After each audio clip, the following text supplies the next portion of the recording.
Hi, Matt. Hi, Joe. How are you doing? Hey, Chris, how are you? Great. What's going on? I, on behalf of everyone who are massive Coldplay fans around this station, are so excited that you've announced your tour. You're coming here. My suspicion is as soon as you got the wedding invite from Warnie, you scheduled the whole tour around coming to Melbourne so you could make it. He's secretly been managing us now for 15 years. Right.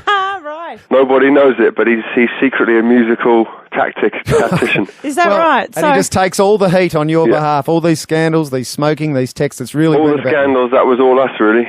Okay. I can see the influence He's in the been way... the fall guy. I can see the influence in the way you might dress. You know, you're mad for cricket whites on the stage. I know that. So... Both have the same suntan. Yes. Well, no, our next tour is... That's our next tour. But, Yeah, okay. Good. Are you a cricket fan? I'm a Shane Warne fan. Okay. Right. So I like him whether he's playing cricket or table tennis or whatever he's doing. Poker. Have you played poker with him? We hear he's wicked at that. No, I'm terrible at those. We once got paid in chips in Las Vegas one time, Right. and by 2 hours after our gig, we'd paid them all their money back. So I was like, you know what, I'm not really a gambler. That's a terrible way to get paid. That's like when you start out doing comedy, you get paid in slabs of beer. At the time, it sounded very glamorous. They said, well, we'll give you whatever $1,000 in Coldplay chips, Right. and they're all yours. And of course, us and our crew, we just lost it all. And then we had to, hitchhike back to England. Do you think that trick might have worked before? Do you think they might have started that one with Elvis, maybe? I don't know what you're suggesting about Las Vegas, but I'm sure it's all above board. I'm sure it is. yes. The irony, of course, of you being mates with Shane Warne is he's one of the more unathletic athletes. You are one of the most athletic performers I've seen. How you can go down on your knees and then bend back to touch your head, sing a song, and then wrench yourself up by your abs leaves me quite open-mouthed. Do you train? Do you do yoga, or are you just lost in the moment? I do loads of things. I mean, it's too nerdy to go into, but Oh, yes. come on, we're Have interested. you ever seen Rocky? Have you ever seen Rocky 4? Yeah. Yes. That's Ivan Drago, yeah, or is that Mr. T? No, it's Ivan Drago. It's a bit like that training sequence.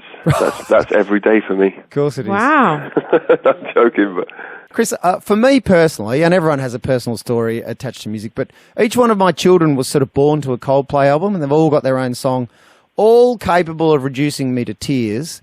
And famously at this... is that really true, or do you say that to every... No, No, I that can is tell true. you, That is Gracie, true. my little girl, was yellow, Jack was the scientist, Oscar was... there's a couple I didn't like on X and Y, but they're mostly good. Oh, what are you talking about? Joking. Me too, he's not wrong. There's a famous incident at this radio station where an announcer came out of clocks.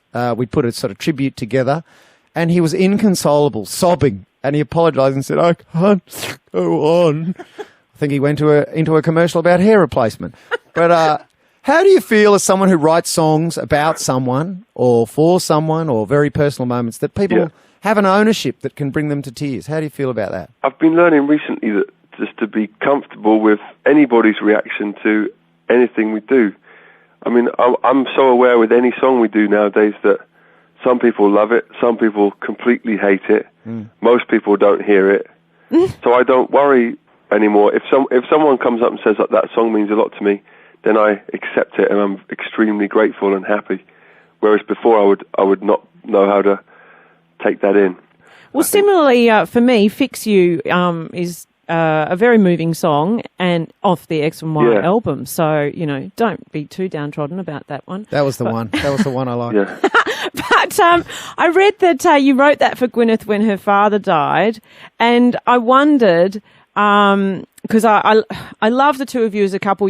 My husband and I are similar in the way that Gwyneth speaks about the fact that, you never stop working at a marriage. I totally relate to that. And I wondered whether if you've ever written a song as a make-good for maybe being in the bad books or, being in the doghouse is what we call it in our household. Yes. I think probably like 55. Right. It's such a fantastic thing to have in your armour. For sure, but the problem is if you're known to be a songwriter, if you can't just deliver any old crap. Yeah, you're right. I yes. guess You know it's the what I mean? same as if you're a florist. Exactly. If you're a florist and you say I bought you flowers, then your wife would be like, "Well, of course you did. That's what or you do." even worse if you're a funeral director and you come home with flowers. That's very bad. Chris, That's trouble dodgy. You got a couple of kids. They're not dissimilar in age to mine, where I'm sort of now gone from, I guess, someone who's in the media and in a reasonably cool job for some kids to now face the spectre of being a bit lame and a bit old and not at the cutting edge. Do you worry about that with your music and your kids? They'll be like, Dad, you're so not Bieber, you're embarrassing me, or... How old are you? Just old enough to fit into our target demographic. Okay. Is that the right answer? What is that? 17? Old enough to be a dad of a 10-year-old. I don't worry about it. I don't mind. If they don't like us, that's okay. At the moment, they like coming to shows and stuff. We like going to other people's shows. We just went to see Rihanna and Jay-Z and stuff. So Right. You've worked with Rihanna. How that would be cool in the eyes of a daughter. How did that happen? Was that a happy coincidence, or did you go, no, I want Rihanna for this lyrical part in Princess of China? Or that's exactly what happened. I said, I wonder if we could get Rihanna on this song. Because it was kind of half written for her. And then we had a big argument in the band about whether she would do it or not. So even though you're probably, I'd say, one of the biggest bands in the world, there's a part of you that think, oh, I don't think Rihanna would want to do that with us. Would she? Would she do that? Well, that's just the English side of us coming out, yeah. Before we think of ourselves as a big band, we think of ourselves as 4 very pale, spotty Englishmen. You know what I mean? some lads who've never got a job. Yeah, I've never had a real job. Right. Do you ring Rihanna, or do your people speak to people? How does that go? We mainly fax. Right. Hey, Chris, I remember reading on one of your earlier CD sleeves, I don't know if people remember what CDs are anymore, that you were trying to plant a tree for every album you sold. Yes.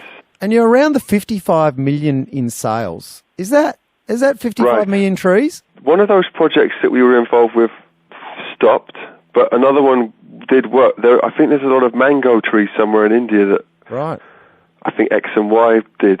It must be an amazing feeling to know that because of your reach and your profile, you can achieve some very simple but very effectual things that are changing the world. I don't know, guys. We're doing our best, and I'm sure you are too. It's not trying to be saintly or anything. It's just like if someone says, "Do you want to plant some trees?" You'd be an idiot if you said no. So, You're quite right. Or you'd be, you know what I mean? I suppose the difference is plenty of people don't do that kind of thing. I don't know, man. Each to their own. I mean, we can also be complete assholes. So don't be too nice. No, I've heard that about you. So No. I'm sure you have. No, that's not true. but we'd like to hear now if you want to share with us some of your bigger asshole moments. Well, only yesterday I stole some shopping from an old woman. Was it mango juice? I'm joking. Yes. Right. And we're so thrilled that you're coming and we're going to be a part of this huge tour because I hear that it's amazing. I've seen a little bit on your website, particularly last week when you did the tribute for MCA from Beastie Boys. And yeah, that was so beautiful and so moving. And I imagine quite a kind of an odd experience to be sharing something kind of private with such a huge crowd. Well, you know, last week we had these 3 shows in the Hollywood Bowl, which were the best concerts we've ever done. And then on the 3rd one, that sad news about Adam Yauch came through. And so we thought, well, we can't not acknowledge such a big loss. And that was the only thing we could really think of doing. So, because whenever you try and speak about something like that, you know, we're musicians, we're not so good with speaking. Yeah. Oh, it was the most beautiful lyrical version. Oh, thank you. Chris, one of the more unethical things we love to do on this show is say, hey, we'd love to catch up with you when you come to town and have another chat. Would you like to do that? I would like to do that. What time of day is it? We're a morning show, but we're available for matinees. All right. If you come down to the gig then with a microphone, then of course. But if you ask me to come in at 6 a.m., Oh, no. We would never it's do going to that. be a struggle. No, we would never do that. We'd love to come down and speak you with a microphone.